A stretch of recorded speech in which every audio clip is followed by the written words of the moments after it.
Xin chào các bạn nha. Hôm nay thì tụi mình lại tiếp tục đi lên quay ở trên thảo nguyên Suối Thầu nha các bạn.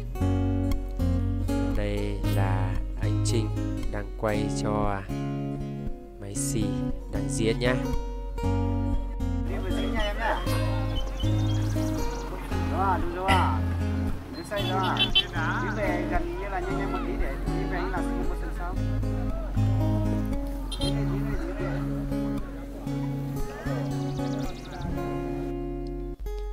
Đây, máy xì là đang diễn, đang hát này mọi người ạ. Một bài hát rất là buồn. Anh Trinh thì cầm máy quay lia đi lia lại. Một quả máy quay rất là khổng lồ, rất là to này mọi người ạ. Cầm mỏi hết cả tay ấy.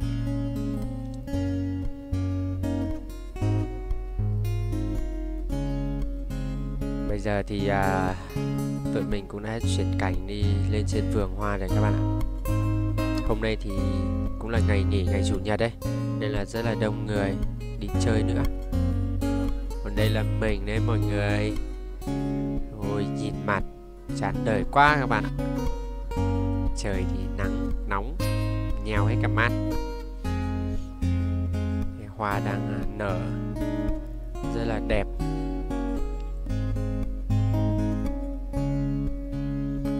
Xong một thời gian mình quay ở trên vườn hoa thì bọn mình đã chuyển đi sang bên này để quay ở bên này. Đi quay ở trong một cái căn nhà khá là nghèo ở đây. Anh Trinh thì vừa chỉnh máy quay rồi vừa lau mồ hôi. Đây đang chiều chiều rồi, ánh nắng đang chiếu rất là nóng. Buổi sáng thì bọn mình quay một cái MV buồn đấy các bạn. Buổi chiều hôm nay thì bọn mình lại quay tiếp một cái MV vui. Một bài hát rất là vui, rất là hài hước nha các bạn. Mình đang quay cho anh Trinh và Mai Xì đang diễn.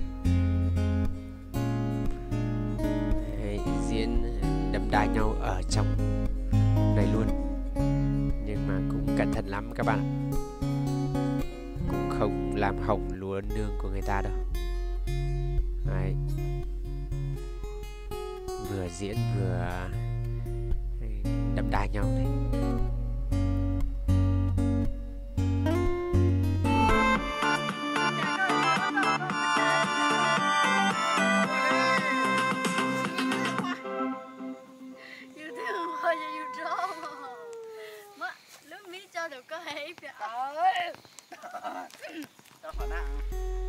Video của mình đến đây là hết.